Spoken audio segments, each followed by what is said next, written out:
capítulo de número 3. Glória a Deus. Apocalipse, capítulo de número 3.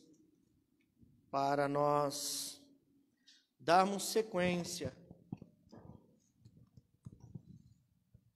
à nossa série de estudos sobre as 7 igrejas da Ásia Menor. Tá bem? Desliga o ventilador aqui para mim, por favor. Glória a Deus. Está escrito assim, Apocalipse, capítulo de número 3, versículo de número 1 até o versículo de número 6. Nós estamos aí na nossa 5ª carta à igreja de Sardes, né? Glória a Deus. Nós temos falado esses dias todos, durante essas terças-feiras, sobre cada uma dessas igrejas e a aplicação dessa carta para a nossa vida de hoje. Nós falamos muito a respeito de que cada carta, ela representa uma época da igreja. Ela corresponde a uma época da igreja. E todas elas, porque a palavra do Senhor ela é infinita, a palavra do Senhor ela é eterna e tem propósito. E todas elas falam diretamente para o dia que se chama hoje e serve de ensinamento para a nossa vida, amém? Está escrito assim: e ao anjo da igreja em Sardes escreve: estas coisas diz aquele que tem os 7 Espíritos de Deus e as 7 estrelas. Conheço as tuas obras, que tens nome de que vives e está morto. Sê vigilante e consolida o resto que estava para morrer, porque não tenho achado íntegras as tuas obras na presença do meu Deus. Lembra-te, pois, do que tens recebido e ouvido, guarda-o e arrepende-te, porquanto se não vigiares, virei como um ladrão, e não conhecerás de modo algum em que hora virei contra ti. Tens, contudo, em Sardes umas poucas pessoas que não contaminaram as suas vestiduras, e andarão de branco junto comigo, pois são dignas. O vencedor será assim vestido de vestiduras brancas, e de modo nenhum apagarei o seu nome do livro da vida. Pelo contrário, confessarei o seu nome diante de meu Pai e diante dos seus anjos. Quem tem ouvidos, ouça o que o Espírito diz às igrejas. Amém? Glória a Deus. Pode se assentar, meus irmãos.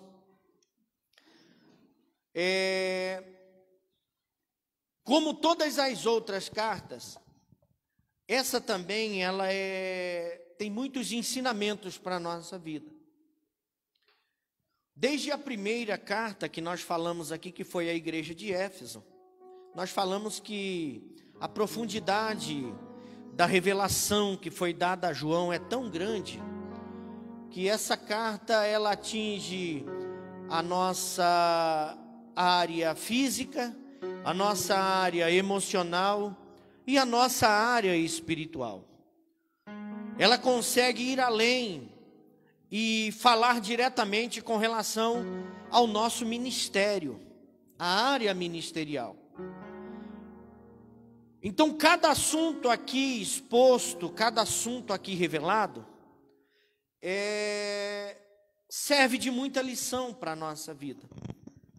Sardes é aquela igreja que tem aparência, mas esconde o seu interior.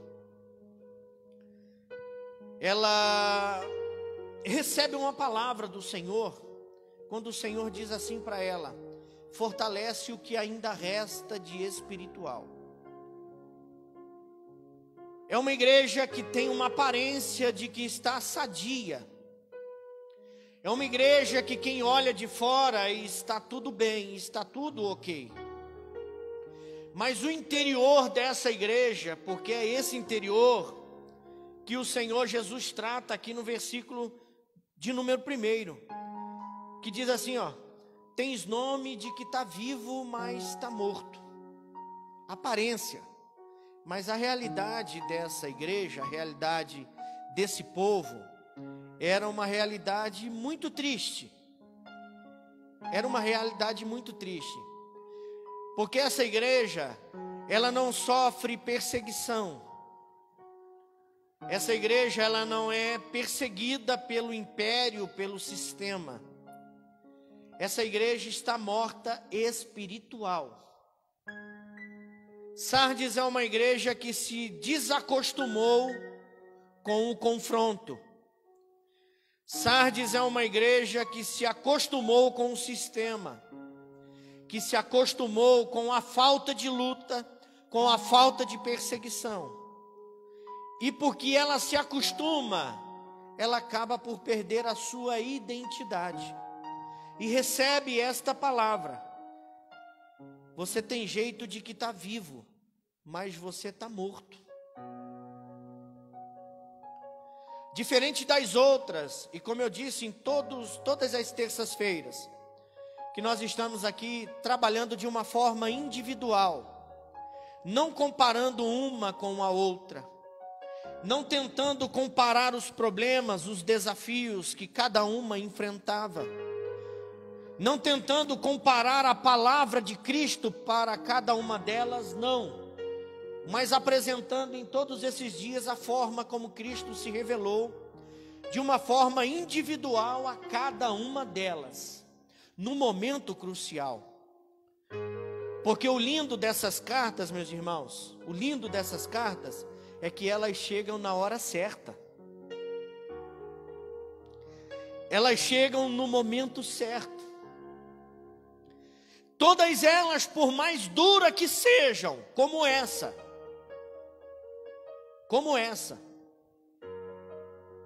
aparentemente, Sardes era eficaz no seu trabalho. Mas quando Jesus olha para dentro dessa igreja, Jesus percebe que essa igreja não o amava. Porque Jesus vê o que eu não vejo e o que você não vê. Ele enxerga coisas que nós não enxergamos. Mas o lindo de cada uma dessas cartas direcionadas a partir da ilha de Pátimos, a partir de um momento de exílio do apóstolo João, um momento de angústia, um momento de dor, um momento de tristeza, um momento de solidão, ele é inspirado por Deus e escreve cartas que vão chegar na hora certa para mudar situações que estavam determinadas a não ter mudança. Você consegue entender quão maravilhoso é o nosso Senhor Jesus? Como Ele é preciso? Como Ele é objetivo? Porque para cada uma delas Ele se apresenta e diz: eu conheço a tua obra. Para cada uma delas Ele chega e diz: eu conheço a tua vida. Eu sei a realidade de quem você é e de como você está. Eu sei dos altos e baixos que você enfrenta. Eu sei das lutas internas. Eu sei das lutas individuais. E também sei das internas que você enfrenta. Mas vai chegar na hora certa a carta para você. Pode ser que quando você abrir essa carta, talvez ela tenha puxão de orelha.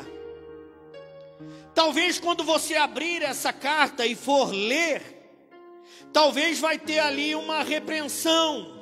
Talvez vai ter ali algo que você não vai gostar de ler, de ouvir. Mas só que cura. Vai curar.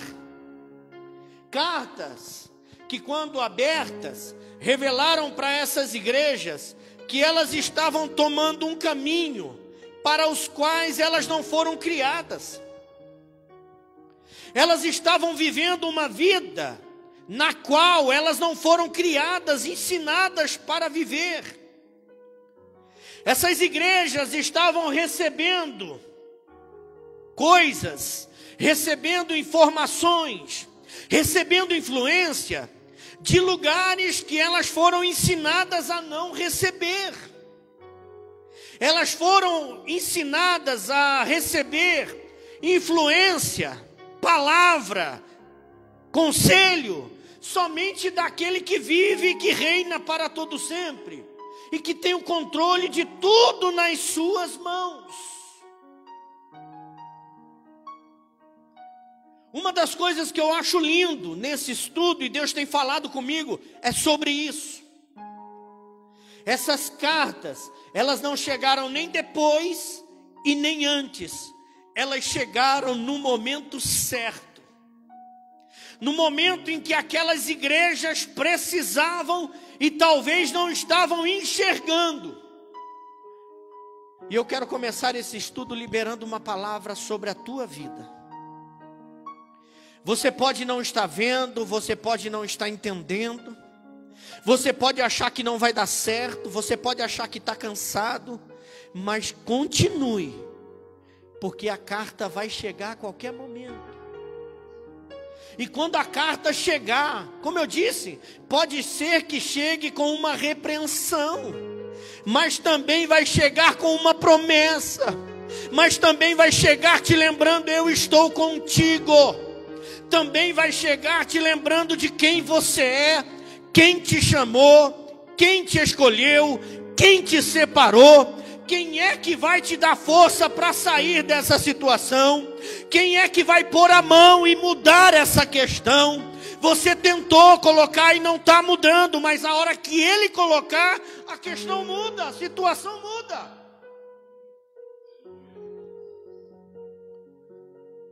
Com todas elas, ele estava querendo ter um particular.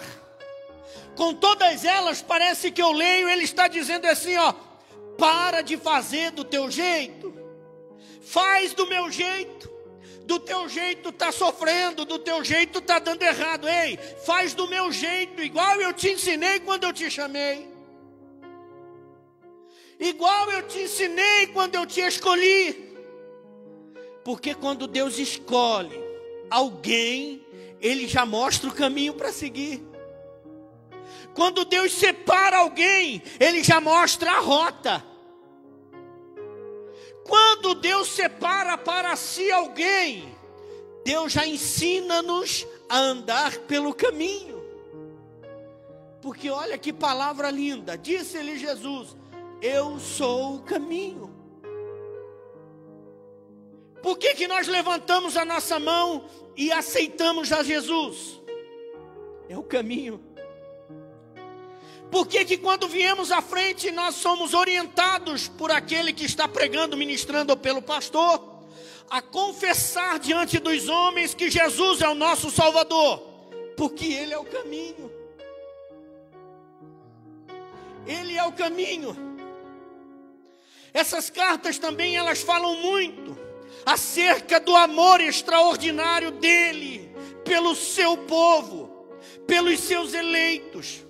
Deus não tem prazer na derrota de ninguém. Deus não se alegra quando alguém tomba, quando alguém cai, quando alguém erra.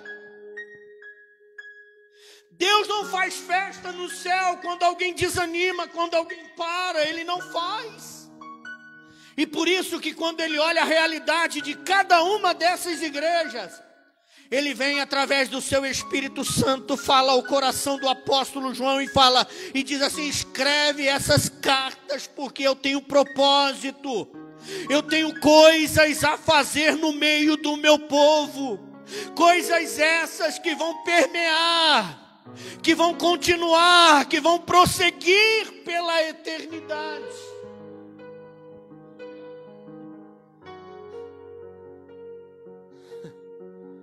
Aleluia. Como Jesus nos ama, meu irmão. Como Jesus é maravilhoso. Eu faço, e Ele não me abandona. Eu erro, falho, prometo, não cumpro. Falo que vou e não vou, falo que vou fazer e não faço. E mesmo assim Ele não desiste de mim. Aleluia. Porque as suas misericórdias, elas são a causa. Ele nunca vai nos olhar com o olho de julgamento, com um olhar de julgamento. Ele sempre vai olhar para mim e para você com olhos de misericórdia. Misericórdia infinita, para nos lembrar que amanhã tem misericórdia de novo. Quando esse culto acabar, tem misericórdia. Quando esse culto acabar, ele não acaba, a sua palavra não acaba, sua promessa não acaba, ele continua fazendo, ele continua falando, ele continua agindo, ele continua guardando você de todo mal.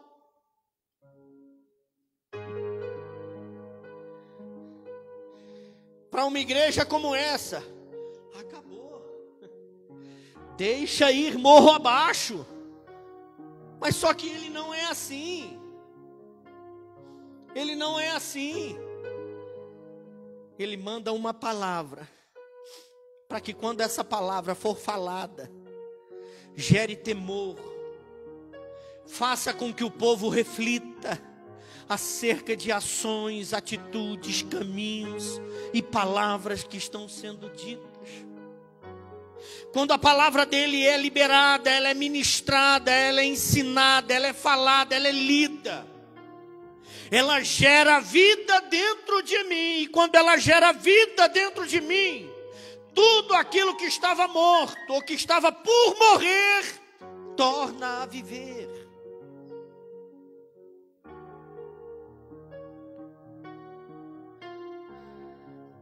Sardes vive um momento difícil.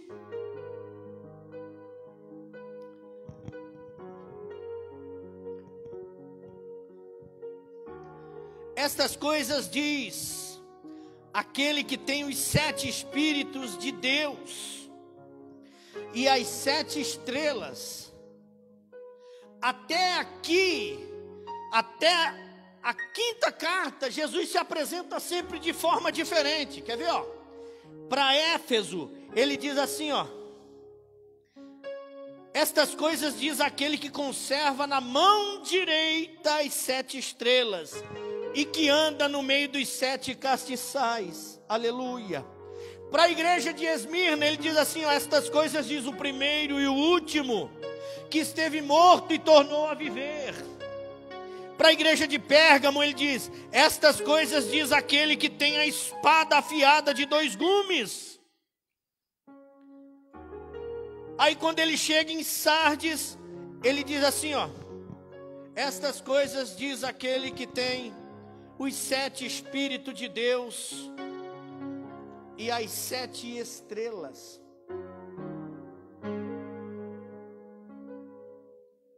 Certamente Sardes precisava de uma luz. Certamente Sardes precisava de uma espada, irmã Osana. Precisava. Aquela espada de 2 gumes que faz a diferença entre o engano e a verdade, lembra? Sardes precisava, mas não, ele diz assim, ó: estas coisas diz aquele que tem os 7 Espíritos de Deus. O que é isso?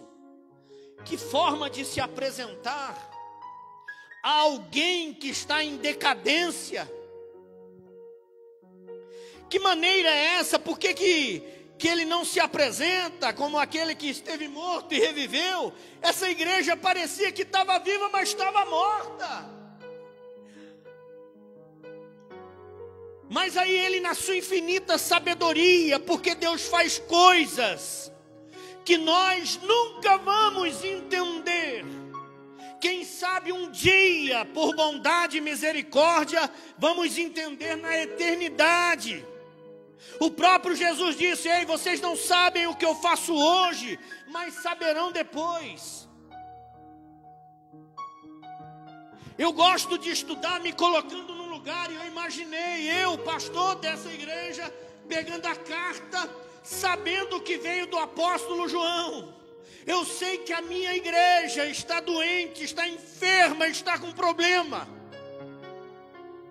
O meu coração se alegra porque eu sei de onde veio essa carta. Eu sei quem escreveu e olha, eu sei quem inspirou o escritor para escrever. Aí o meu coração se alegra. Aí quando eu vou ler está escrito assim, ó: assim diz aquele que tem os 7 Espíritos de Deus e as 7 estrelas.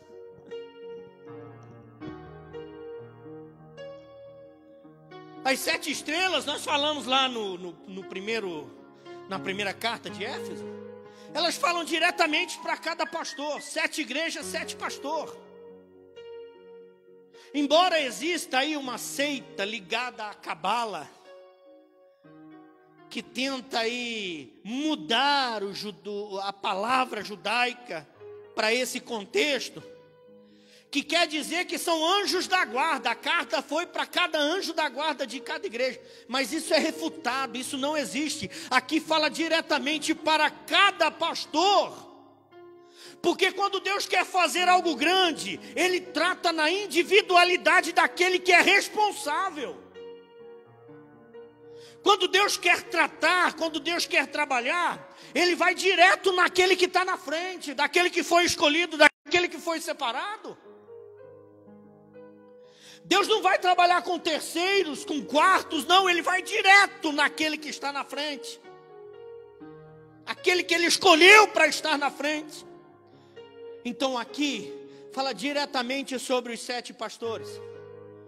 E agora os 7 Espíritos de Deus.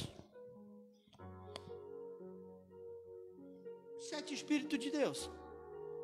O que os 7 Espíritos de Deus serviu para acalmar o coração desse pastor? Serviu para acalmar o coração dessa igreja? Serviu para fortalecer o coração dessa igreja?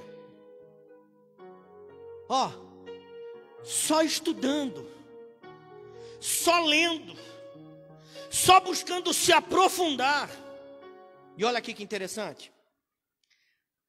O número 7 na Bíblia é o número da perfeição, é o número da plenitude de Deus, é o número da conclusão fiel. Sabe quando Deus faz uma obra fiel? O 7 representa essa obra fiel, essa obra completa. Então existem 3 interpretações para essas 7 estrelas aqui, para esses 7 espíritos, ó. Primeiro, levando em consideração o número 7 como o número da perfeição, o número da plenitude de Deus, então aqui não está falando do número de espíritos. Deus tem 7 espíritos, não, mas está falando da plenitude de Deus no Espírito Santo. Entendeu? A plenitude de Deus no Espírito Santo. Então os 7 espíritos aqui se referem ao Espírito Santo de Deus na sua plenitude, na sua totalidade. Existe uma outra interpretação, eu podia nem falar com você, mas existe, eu quero compartilhar com você, que diz assim, ó: os 7 espíritos de Deus se refere a 7 seres angelicais, possivelmente serafins ou querubins. Não são.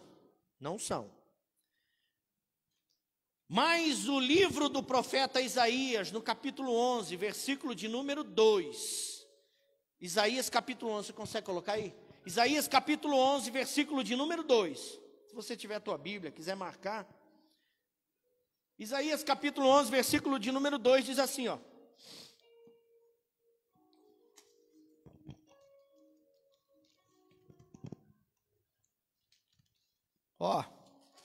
Isaías 11, verso 2 diz assim, ó: do tronco de Jessé sairá um rebento, e das suas raízes um renovo. Ó, de quem está falando aqui? De Jesus. Ó, verso 2: repousará sobre ele o Espírito do Senhor, 1. O Espírito de sabedoria, 2. O Espírito de entendimento, 3. O Espírito de conselho, 4. De fortaleza, 5. O Espírito de conhecimento, 6. E o de temor do Senhor, 7.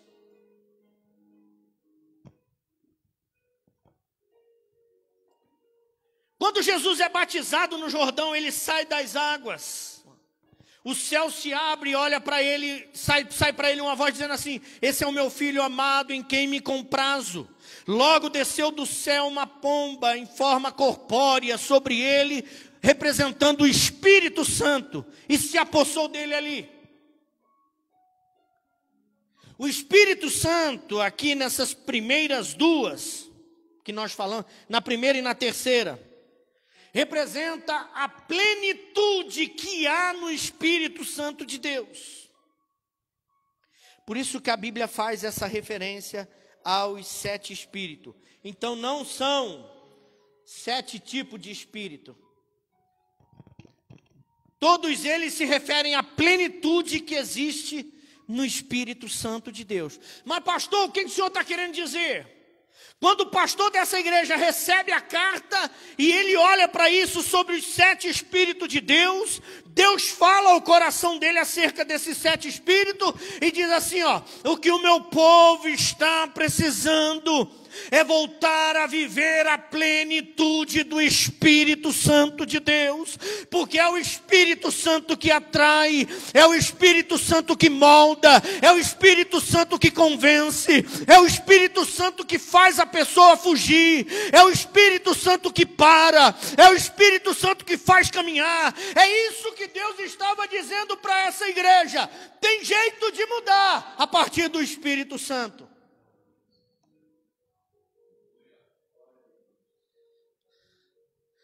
Para essa igreja ele está dizendo: o que falta aí é o Espírito Santo.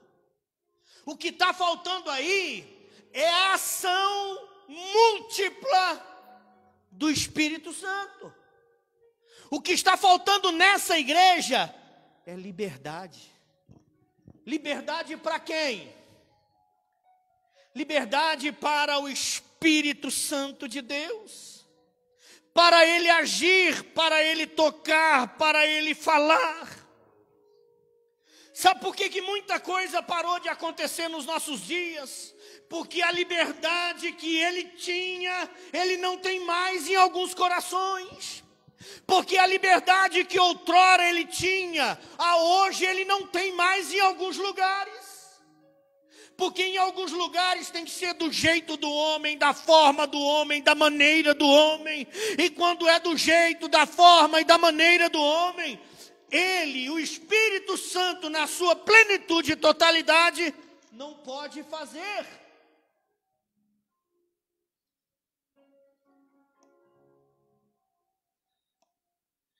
O nosso Deus, ele é cavalheiro por excelência, ele não vai chegar e meter o pé na porta. Ele não vai pegar você e colocar você na parede e falar assim: se você não deixar eu te mato. Não. Cada vez que a palavra é ministrada, ó, está batendo na porta. Cada vez que você tem uma oportunidade, irmão, abre a porta, deixa ele entrar, fazer morada dentro da tua alma, do teu coração, para que assim a sua história seja mudada.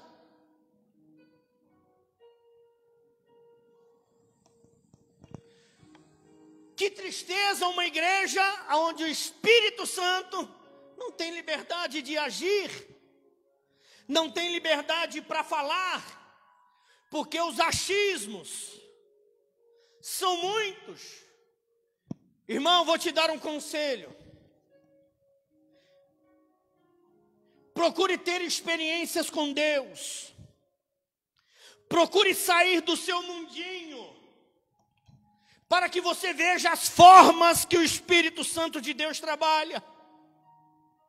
Porque enquanto eu e você permanecermos no nosso mundinho, pensando do nosso jeito, agindo do nosso jeito, achando do nosso jeito, não vamos conseguir viver a plenitude do Espírito Santo. Não vamos conseguir tocar, sentir e receber tudo aquilo que Ele tem para nos oferecer.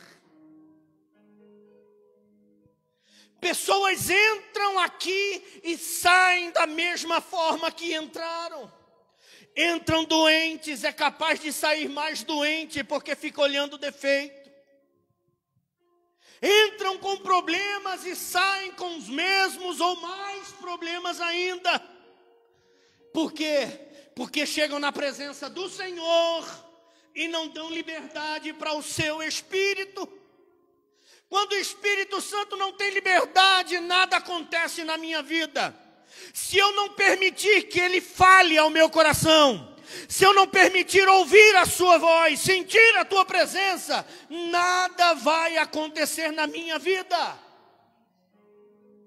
Nem o meu culto eu vou conseguir oferecer a Ele sem a presença do Espírito Santo.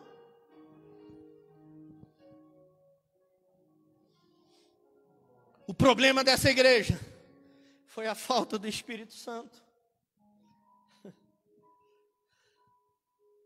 Olha como que Deus conhece. Olha como Deus entende. Eu dizia hoje a alguém, como que Deus ele é infinito em misericórdia, me conhecendo, sabendo quem eu sou, sabendo o que eu faço, sabendo o que eu falo, sabendo o que eu vejo, sabendo o que eu penso, continua me amando.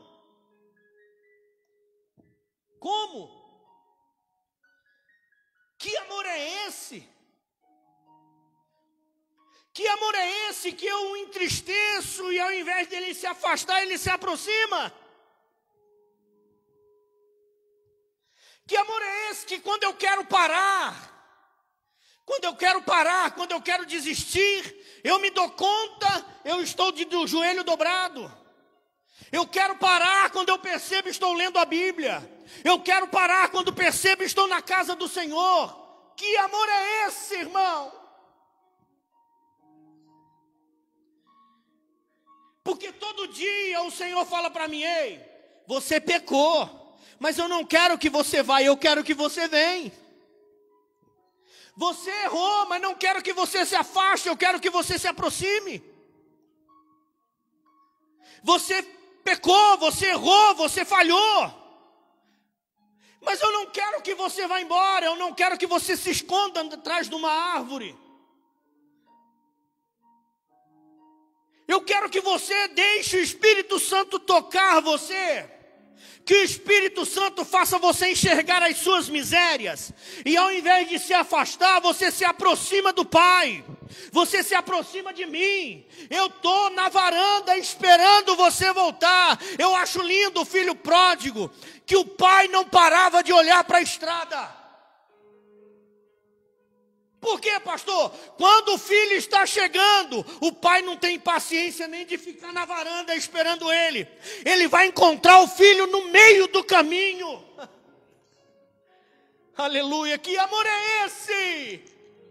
Meu filho errou, meu filho falhou, mas eu não paro de esperar por ele. Eu estou ansioso querendo voltar a ter intimidade com ele. Eu estou ansioso, querendo que ele se assente à mesa, querendo que ele participe comigo, querendo que ele ande comigo. Irmão, que amor é esse? Que amor é esse?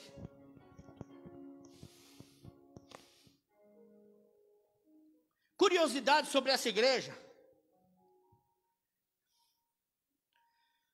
O problema aqui em Sardes não eram as heresias que estavam acontecendo nos outros lugares.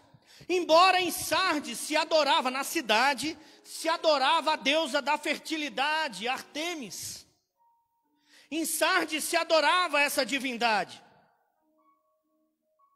Mas mesmo tendo essa adoração lá na igreja, o problema da igreja, o problema principal dessa igreja não era a heresia.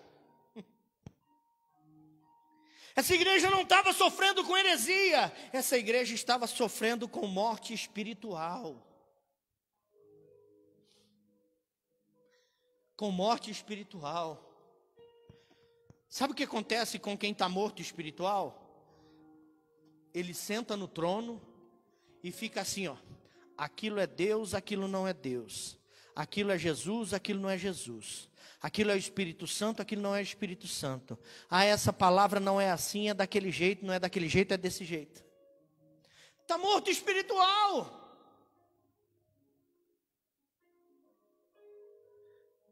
Porque quem está vivo, quando a palavra é ministrada, ele fala assim: se essa palavra é tua, vai se cumprir. Se não for tua, não vai se cumprir. Acabou.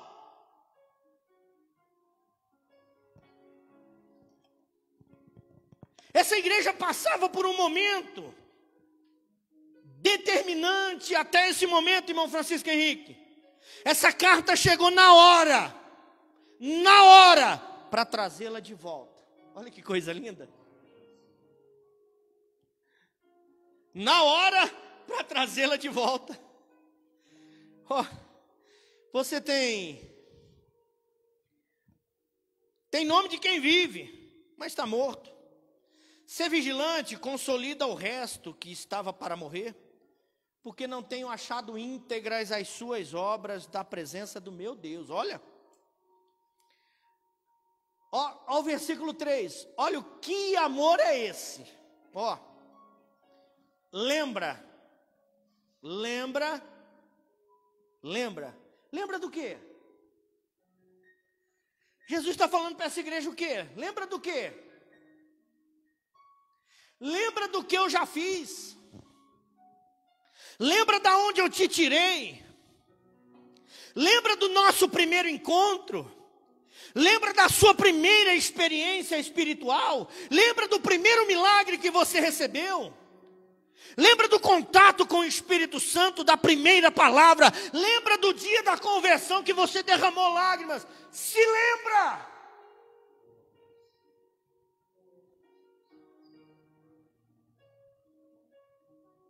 Não foi assim que Jeremias escreveu Lamentações?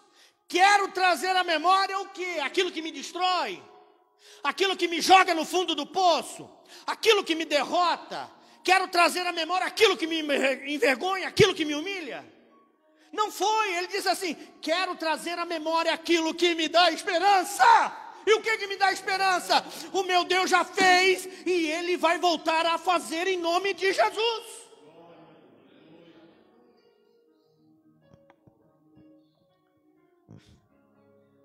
Ia dar errado até o meu Deus entrar em ação. Olha que coisa linda, irmão. Ia dar errado até o meu Deus entrar em ação. Eu estava lendo outro dia uma passagem onde Davi consulta ao Senhor acerca de uma batalha. Olha que Deus tremendo, irmão. Olha que Deus maravilhoso. Davi dá uma olhadinha pelo meio das árvores e os inimigos são tantos como a areia do mar. Davi olha, e agora?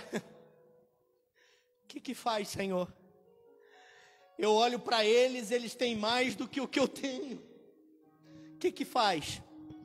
Olha que Deus tremendo. Ó,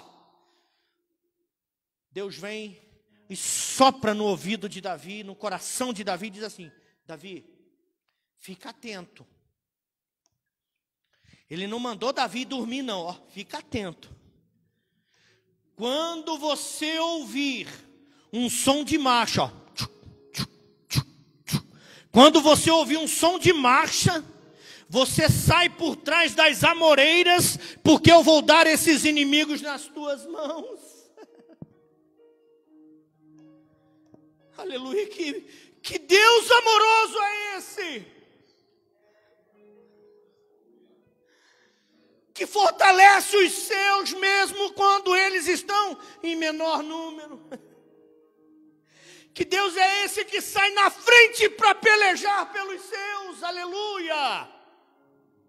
Você está entendendo o que eu estou dizendo aqui para você? Essa é uma palavra profética. Pega, agarra, segura, guarda no teu coração. Espera, fica atento. Quando você ouvir barulho de marcha, sai do lugar que você está e vai enfrentar o teu inimigo, porque a tua vitória já foi determinada por ele lá no céu.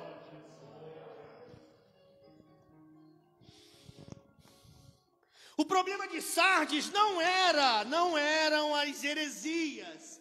Sardes não estava sofrendo, Sardes estava sofrendo com uma morte espiritual. A morte espiritual é aquela: Deus está querendo fazer, mas ninguém dá lugar. Deus está querendo agir, mas ninguém dá lugar. O Espírito Santo quer agir, mas ninguém dá lugar. Está todo mundo um preocupado com o outro, o que o outro vai pensar. Aleluia. Aleluia. Para essa igreja não é mencionado nenhum tipo de perseguição, como eu disse.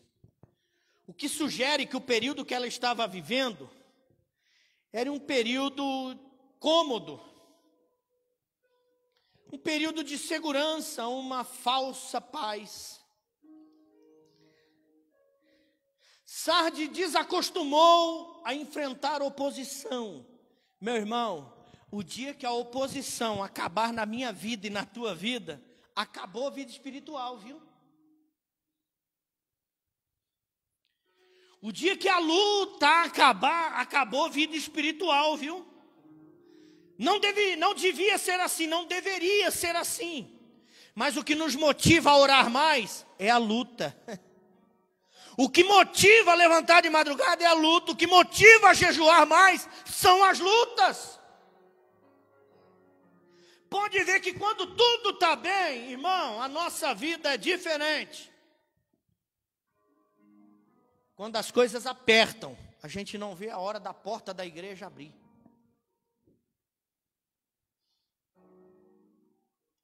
A gente pede oração. A gente vive em oração. Vive clamando, vive suplicando. Se você não passou por isso, fica tranquilo que você vai passar, porque eu já passei muitas vezes e sei que vou passar mais.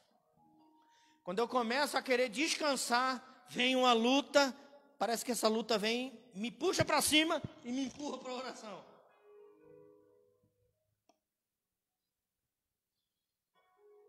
E porque essa igreja se acostumou, começou a viver uma falsa paz. Deus olha para dentro dela e vê que essa igreja não o ama. Por isso que ele diz: você tem vida, parece que está vivo, mas você está morto. Jesus está dizendo assim: você está bonito por fora, mas está feio por dentro. Você está cheiroso, cheirando bem por fora, mas cheirando mal por dentro. O que isso te lembra? Mateus 23, 27. Quando Jesus fala sobre os hipócritas, e fala que eles são sepulcros, como é que é? Sepulcros pintados? Sepulcros caiados. Porque o cal, ele tinha duas funções. Primeira função, você pinta, fica branquinho, bonitinho, mudou a aparência, mas continua sendo um sepulcro. Pintou, deu uma arrumada por fora, ficou bonito por fora, mas e lá dentro? Segunda função do cal, quando ele era pintado, principalmente nas brechas, ele não permitia que o cheiro que estava lá dentro viesse aqui para fora, está entendendo?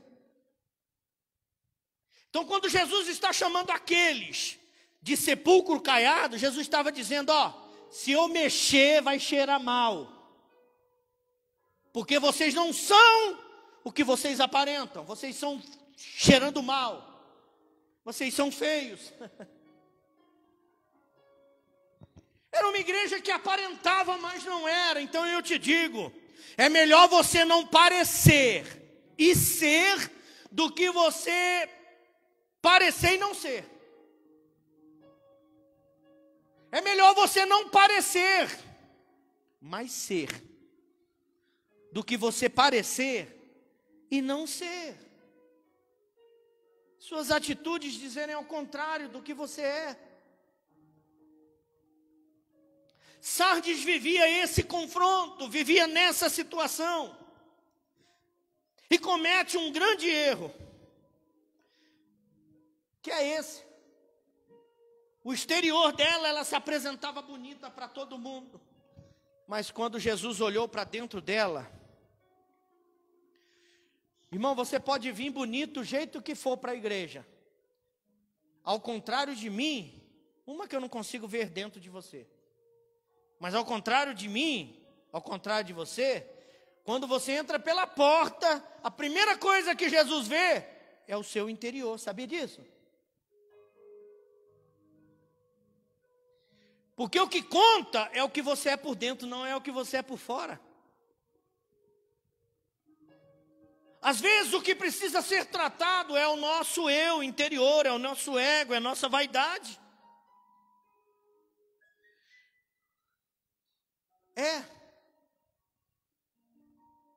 Você lembra lá do general poderoso Naamã? Olha o que Deus faz com aquele homem. Eliseu não sai nem para atender ele, manda o criado. Quem sabe Naamã olha o criado, fala assim, olha para Geazi. Ué, mas cadê o... o meu senhor mandou você se lavar 7 vezes no Jordão. Ué, mas ele nem perguntou o que eu tenho. Ele nem vai perguntar o que eu tenho, do que eu sofro. Ele já vai mandar eu ir logo. Por que ele não me mandou ir para o rio limpo? Vai me mandar ir para o rio sujo?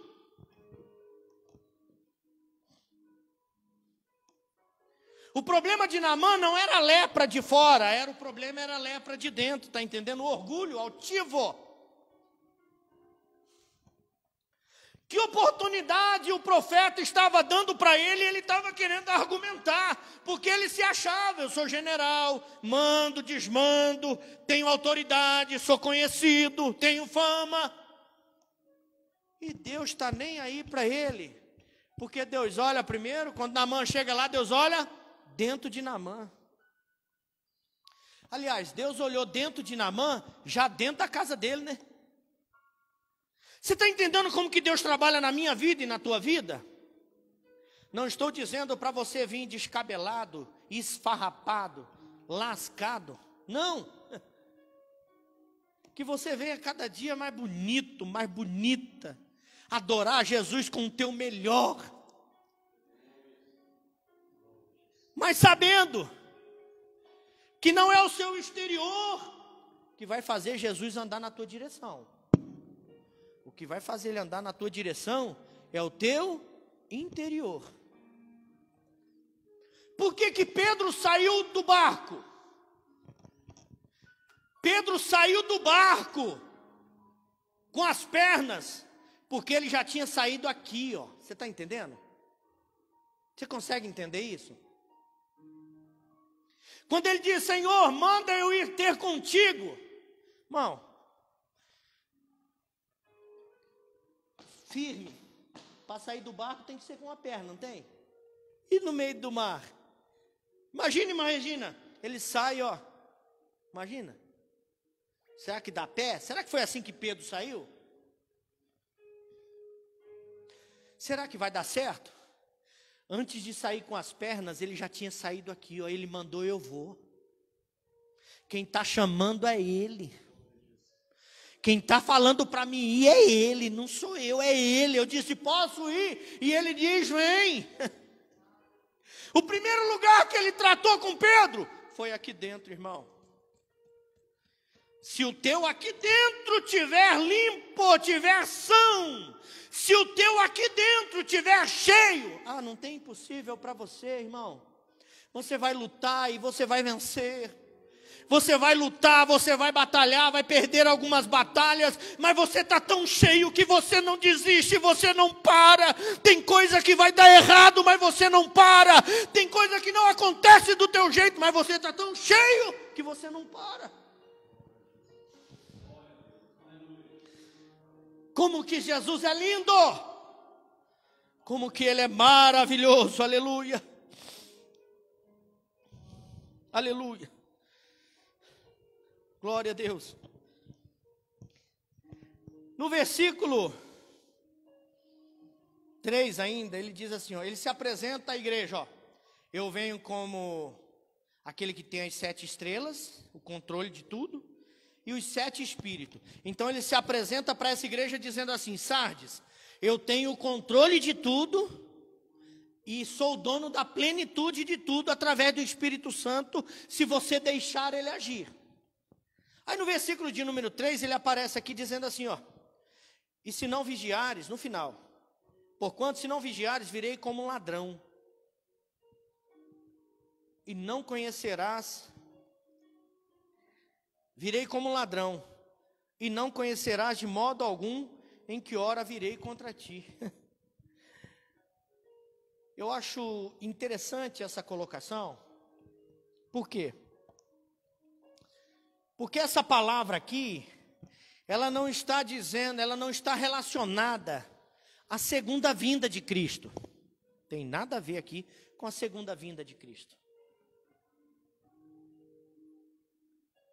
Jesus está dizendo que para essa igreja ele vai vir como um ladrão, não é na segunda vinda não, é se ela não vigiar.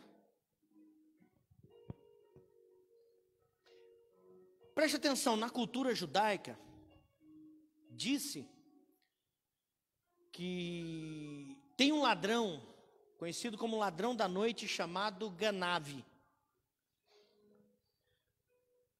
E ele vinha sempre no segundo turno, no turno da noite, na calada da noite. Qual que era a função dele? Abra aí Apocalipse 16, 15. Ó. Eis que venho como vem o ladrão.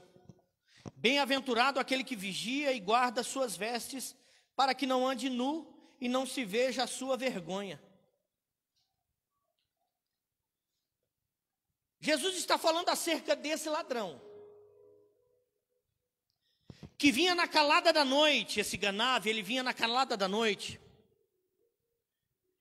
E quando ele chegava no templo, ele se deparava com o sacerdote dormindo. Ele punha fogo nas orlas das roupas do sacerdote. O sacerdote dormindo, quando ele percebia que estava pegando fogo, ele levantava desesperado, tirava a sua roupa, tirava o vestido e aparecia as suas vergonhas. Esse ladrão aqui, ele vinha com a intenção de pegar o sacerdote dormindo. Esse ladrão ficava esperando o sacerdote dormir. Quando o sacerdote dormia, ele vinha, punha fogo para fazer o sacerdote passar vergonha. Você está entendendo? Você conseguiu entender o que eu quis falar? Sacerdote não pode dormir. Sacerdote não pode parar de vigiar. Sacerdote não pode ser levado pelo nada a ver. Ah, não tem nada a ver, isso não faz mal nenhum. Sacerdote não pode se deixar ser levado pela maioria que está indo, entendeu? O sacerdote em Cristo, ele está vigilante, ele analisa, ele vê se vale a pena, ele vê se Deus está no negócio, ele vê se Deus está aprovando o negócio, ele vê se Deus vai com ele, porque se Deus não for com ele, ele não vai.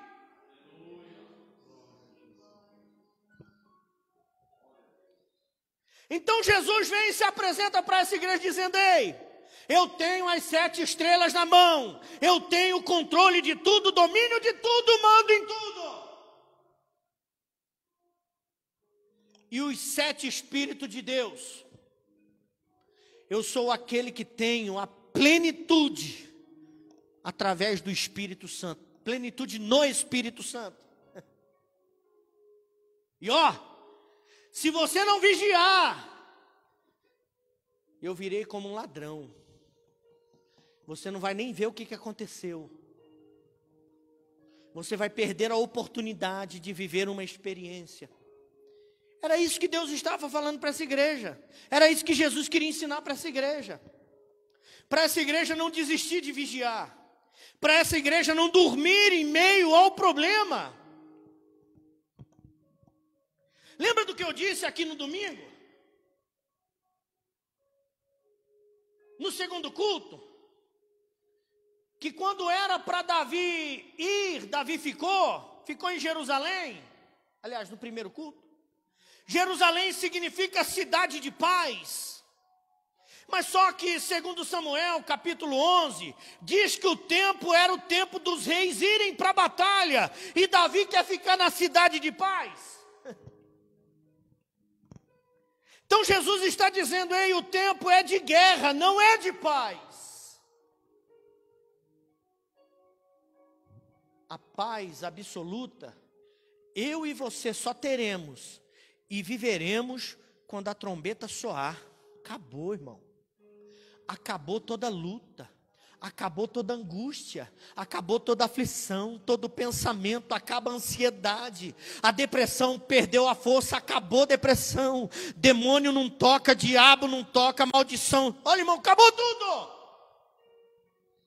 Quando a trombeta soar, acabou. Por isso que nós não podemos desistir. Por isso que o anjo chegou para Elias e disse assim: Elias, levanta, come, bebe, porque tua caminhada é o quê? Longa. A tua caminhada é longa.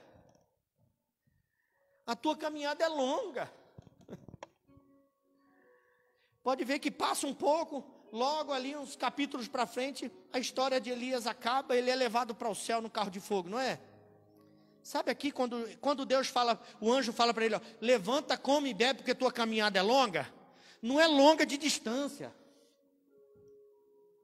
É longa de intensa. Irmão, eu vou falar de novo para você entender.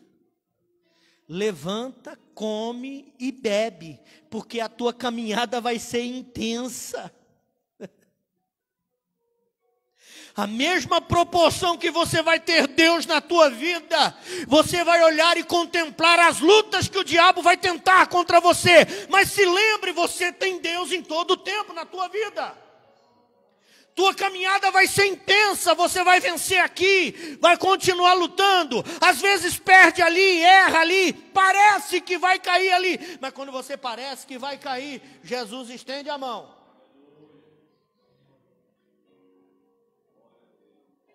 Jesus estende a mão. Vem, Pedro, vem, Pedro. Pouca fé Pedro tinha, não tinha? E quem ficou no barco? Não tinha nenhuma. Agora olha que lindo. Como que Pedro voltou para o barco, irmãozana? No colo. Será que Jesus fez com o dedinho assim, ó? Olha lá. Pedro saiu daqui, foi flutuando e caiu no barco. Hã? Voltam juntos para o barco. Ele não acalmou a tempestade, mas ele garantiu que Pedro chegasse até ele. Quando Pedro chegou até ele, ele voltou com Pedro. Ei, me fala assim, a tempestade fez o quê? O que a tempestade fez, irmã Regina? Nada. Por quê? Porque quem estava com Pedro era maior que a tempestade. Aleluia. Irmão, eu vou falar para você que não sabe o que está acontecendo na tua vida. Ó, quem voltou com Pedro era maior que a tempestade. Aleluia. Eu sinto Deus nessa palavra. Aleluia. Aleluia. Voltou com ele. Agora imagina, Pedro foi sozinho, né? Olhando para ele. Eu, conjecturando. Eu tenho certeza que ele não foi assim. Tenho certeza, tio. Ele foi, ó. Ele mandou, eu vou. Em algum momento, as ondas vieram. Ele temeu. Ué, irmão, você não ia temer, não? Ele temeu. Mas quando ele temeu, ele já estava perto de Jesus. Ele foi sozinho, só olhando. Imagina, Tite, ó, olhando. Estava de noite, escuro. Irmão, você consegue? Eu não sei se você consegue imaginar o que eu estou querendo. Não estava de dia. Não estava de dia. E mesmo que tivesse de dia, andar de cima da água, né, irmão? Tenta pôr uma cumbuquinha pequenininha de água e põe o pé dentro, para ver se fica. Pula lá dentro. Vai molhar tudo, não vai? Mas estava de noite. Irmão, tempestade não é chuva. Tempestade não é garoa. aquele pinguinho. Não é. Tempestade é um misto de muita água, com muito vento, com muito barulho. E Jesus fala para Pedro, vem, e Pedro vai. E agora ele volta com quem, irmão? Você está entendendo o que Deus está falando no profundo da tua alma? Profundo da tua alma. Essa palavra é direcionada, ela é objetiva. E tem tempestade, mas tem Jesus. Você pensa que está sozinho, que está sozinha. Aleluia. Mas quando voltar, volta com ele para o barco. É com ele, que ele vai olhar para você e vai falar assim, agora vamos voltar para o barco? Já valeu a experiência, não já, Pedro? Vamos voltar para o barco? Agora eu quero liberar uma palavra de vitória na tua vida, ó. Quando eles voltam para a praia, Everaldo, todo mundo desce contando o milagre, não desce? Porque deve ter sido algo sobrenatural, com certeza. Vocês não sabem o que eu vi. Eu vi um homem andar por cima das águas e não era Jesus. Daqui a pouco vem Pedro atrás. Pedro, você estava junto? Não, com eles não, eu estava andando sobre as águas. É isso que Deus vai fazer na tua vida. É esse o tamanho do milagre, a proporção do milagre vai ser desse jeito, na tua vida. Muitos vão contar, mas você vai viver.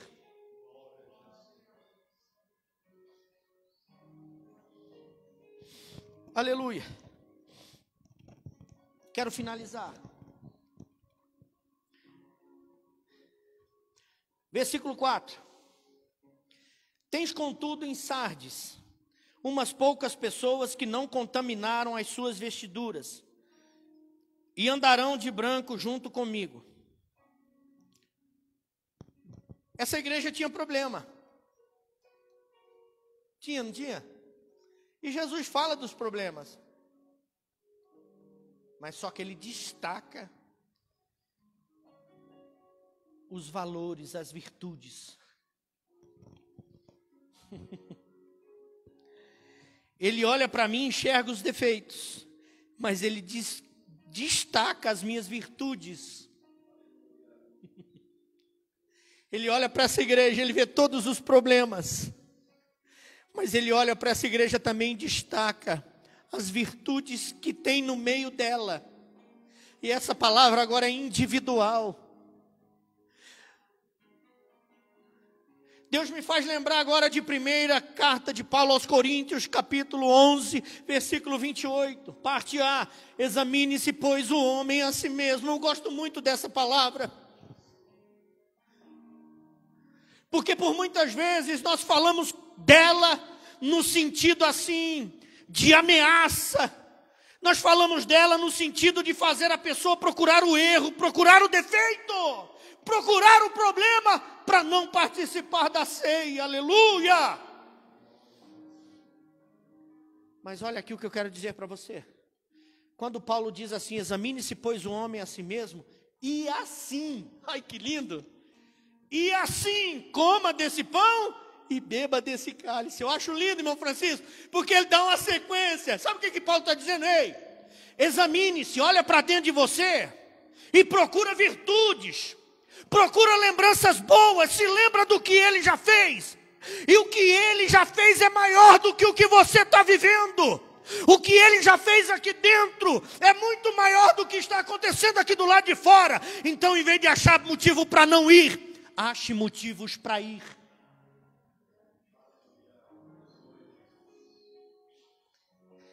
Sempre existiu e existirá um grupo que conserva o bem maior da sua vida espiritual. Qual que é o bem maior da nossa vida? Comunhão com Cristo. Comunhão com Ele. Ama o Senhor teu Deus de todo o teu coração, com toda a tua força, toda a tua alma, e de todo o teu entendimento, e teu próximo a si mesmo, a ti mesmo. Aqui está o segredo da comunhão. Eu só tenho comunhão com Cristo se o meu amor ao Pai e ao próximo for do mesmo jeito. Ama o Senhor teu Deus de todo o teu coração e o próximo como a ti mesmo. Quero fazer um desafio para qualquer um de vocês aqui. Enfia o dedo no seu olho, agora. Enfia, irmão Heronilson. Pega o dedão assim, soca dentro do olho, vai. Não? Por quê? Eu não vou pedir para o irmão enfiar o dedo no olho do João, porque eu acho que o irmão tem coragem. Está entendendo?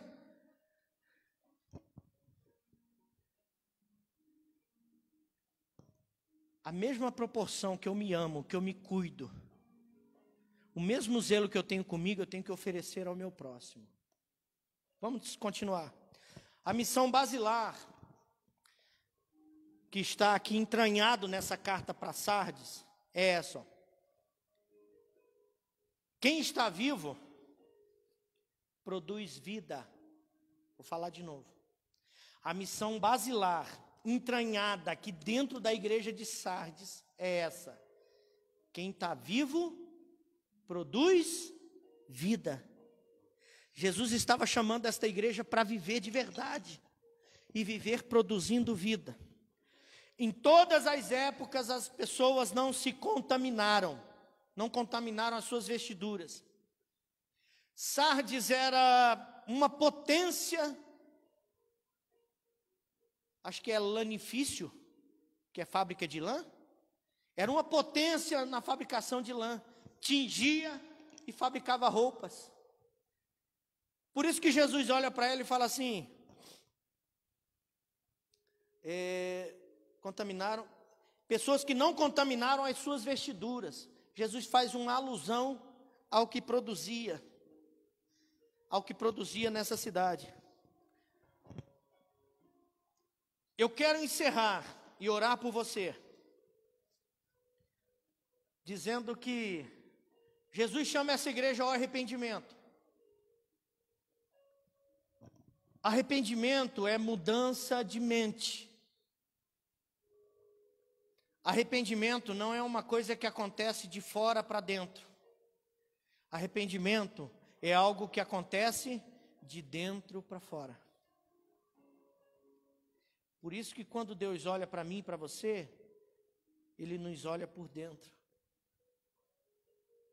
E eu tenho certeza que Ele tem olhado para a tua vida e tem achado graça em você. Porque eu vejo pessoas aqui que têm lutado para não desistir.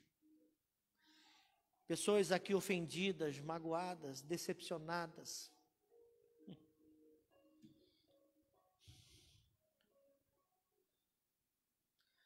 Pessoas que foram surpreendidas pela vida.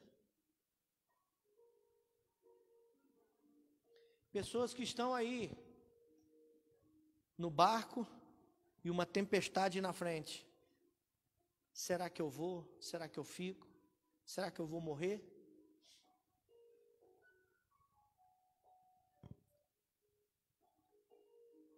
Deixa Deus agir na tua vida. Deixa Deus agir na tua vida. Lembra? Se a carta não chegou, está chegando.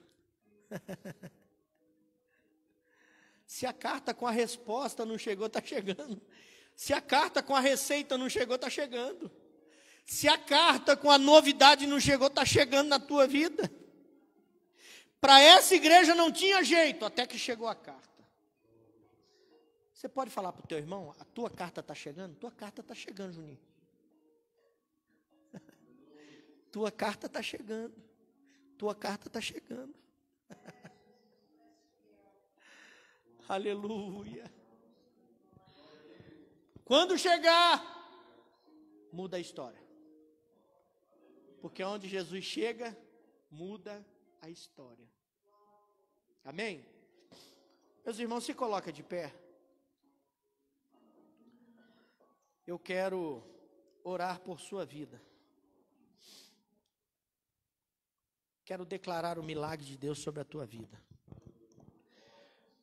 Bendito Deus e Pai querido e soberano. Obrigado pelo culto.